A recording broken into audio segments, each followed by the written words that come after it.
one of the first voyages of early scientific discovery by the French in the South Australian coastline and Tasmania. The marine invertebrate specimens that were collected during the Baudin expedition include many different kinds of things.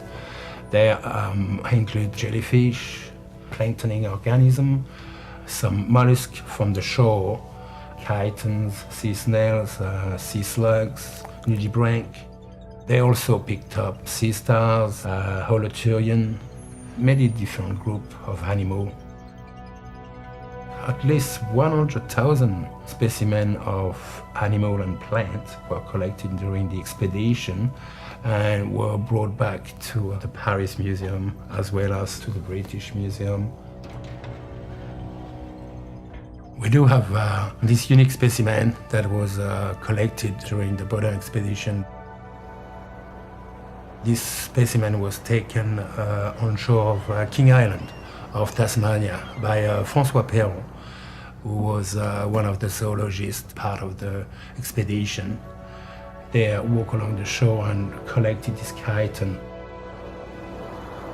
This is a type specimen. It's a unique specimen that is representing the species and has written ink marking in the inner valve from Perron, from the hand of Perron.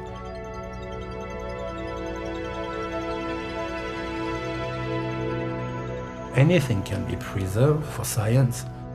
They will have dried animals that have got a hard skeleton, like let's say sea stars or sea urchin, also crabs or shrimp, crustacean. Most of the specimens would have been preserved in alcohol, in pure alcohol, and in those days they could have used any alcohol they had on board for the crew, but also for science.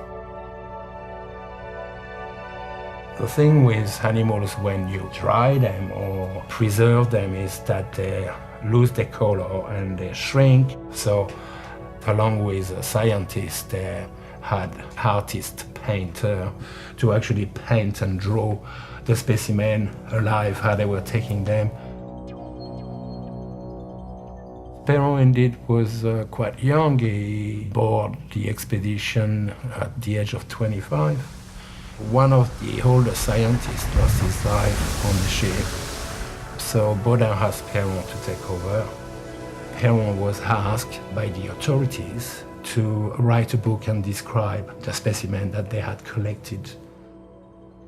What is important is from those discoveries, they've actually described 2,500 new species to science at the time. This is quite considerable and first really big scientific work in South Australia and Tasmania.